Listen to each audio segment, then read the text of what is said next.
కార్తీక పురాణము 5వ అధ్యాయము వనభోజన మహిమ. ఓ జనక మహారాజా, కార్తీక మాసములో స్నానదాన పూజానంతరమున శివాలయమునందు గాని విష్ణాలయమునందు గాని శ్రీమద్ భగవద్గీతా పారాయణము తప్పక చేయవలేను. అట్లు చేసిన వారి సర్వ పాపములను నివృత్తి అగును. ఈ కార్తీక మాసములో కరవీర పుష్పములు శివకేశవులకు సమర్పించిన వారు వైకుంఠమునకు వెళ్ళుదురు. భగవద్గీత కొంతవరకు పఠించినను వారికి విష్ణులోకమును ప్రాప్తించును. కడకందలి శ్లోకములలో నొక్క పాదమునైనను కంఠస్థమునరించిన ఎడల విష్ణు సాయుధ్యమును పొందుదురు.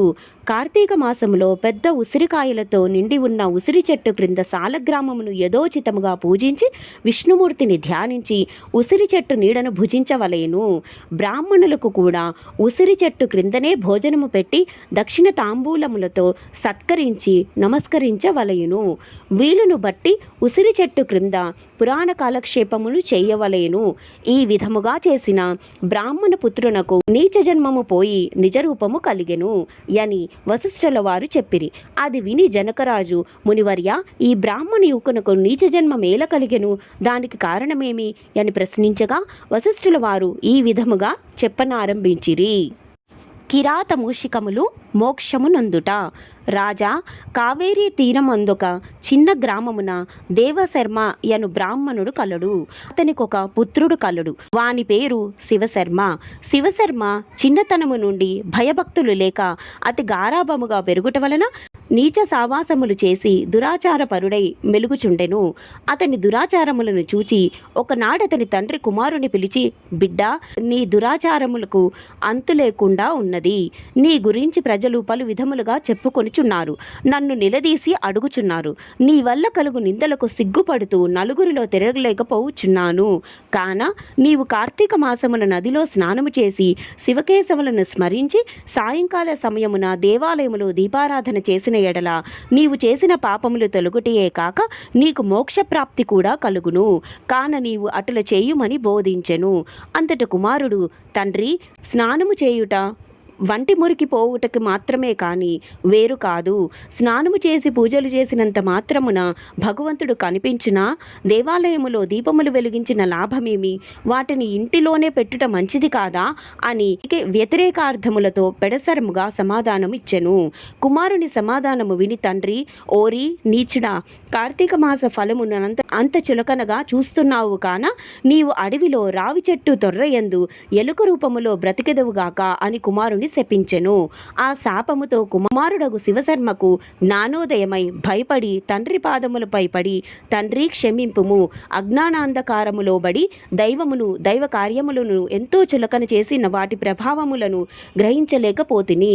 ఇప్పుడు నాకు పశ్చాత్తాపము కలిగినది. నాకు ఆ శాప విమోచనము ఎప్పుడు ఏ విధముగా కలుగునో దానికి తగు తరుణోపాయమును ఏమో వివరింపుమని ప్రార్థేయపడెను. అంతటా తండ్రి, బిడ్డ, నా శాపమును అనుభవించుచు మూషికమువై పడి ఉండగా నీవెప్పుడు కార్తీక మహత్యమును వినగలవో అప్పుడు నీకు పూర్వదేహస్థితి కలిగి ముక్తి నొందుదువు అని కుమారుని ఊరడించెను. వెంటనే శివశర్మ ఎలుక రూపమును పొంది అడవికి పోయి ఒక చెట్టు తెరలో నివసించుచు ఫలములను తినుచు జీవించుచుండెను. ఆ ఎడవి కావేరీ నదీ తీరమునకు సమీపమున నుండుటచే స్నానార్థమై నదికి వెళ్ళువారు అక్కడనున్న ఆ పెద్ద వటవృక్షము నీడను కొంతసేపు విశ్రమించి లోకాభిరామాయణము చర్చించుకొనుచు నదికి వెళ్ళుచుండడివారు. ఇట్లు కొంతకాలమైన తరువాత కార్తీక మాసములో నొక రోజున మహర్షియగు విశ్వామిత్రుల వారు శిష్య సమేతముగా కావేరీ నదికి స్నానార్థమై బయలుదేరినారు. అట్లు బయలుదేరి ప్రయాణపు బడలిక చేత మూషికము ఉన్న ఆ వటవృక్షము క్రిందకు వచ్చి శిష్యులకు కార్తీక పురాణమును వినిపించుచుండిరి. ఈలోగా చెట్టు తెర్రలో నివసించుచున్న మూషికము వీరి దగ్గర ఉన్న పూజా ద్రవ్యములలో ఏదైనా తినే వస్తువు దొరుకుతుందేమోనని బయటకు వచ్చి చెట్టు మొదట నక్కి ఉండెను. అంతలో నొక కిరాతకుడు వీరి జాడ తెలుసుకొని వీరు బాటసారులై ఉందురు, వీరి వద్దనున్న ధనం అపహరించవచ్చు నన్నుడు దుర్బుద్ధితో వారి కడకు వచ్చి చూడగా వారందరూ మునీశ్వరులే. వారిని చూడగానే అతని మనస్సు మారిపోయినది. వారికి నమస్కరించి, మహానుభావులారా, తమరు ఎవరు, ఎందుండి వచ్చితిరి? మీ దివ్య దర్శనముతో నా మనస్సులో చెప్పరాని ఆనందము కలుగుచున్నది గాన వివరింపుడు అని ప్రాధేయపడెను.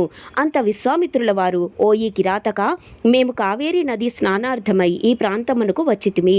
స్నానమాచరించి కార్తీక పురాణమును పఠించుచున్నాము. నీవును ఇచ్చట కూర్చుండి సావధానుడవై యాలకింపుము అని చెప్పిరి. అటుల కిరాతకుడు కార్తీక మహత్యమును శ్రద్ధగా ఆలకించుచుండగా తన వెనుకటి జన్మ వృత్తాంతమత్తయు జ్ఞాపకము వచ్చి పురాణ శ్రవణానంతరము వారికి ప్రణమిల్లి తన పల్లెకు పోయెను. అటులనే ఆహారమునకై చెట్టు మొదట దాగి ఉండి పురాణమంతియు వినిచుండిన ఎలుక కూడా తన వెనుకటి బ్రాహ్మణ రూపము నొంది, మునివర్య ధన్యోస్మి, తమ దయ వల్ల నేను కూడా ఈ మూషిక రూపము నుండి విముక్తుడనైతినని వృత్తాంతమంతియు చెప్పి వెడలిపోయెను. కనుక ఓ జనక, ఇహములో సిరి సంపదలు, పరలోకమున మోక్షము కోరువారు తప్పక ఈ కార్తీక పురాణమును చదివి ఇతరులకు వినిపించవలెను. పంచమ అధ్యాయము 5వ రోజు పారాయణము సమాప్తము. శివార్పణమస్తు.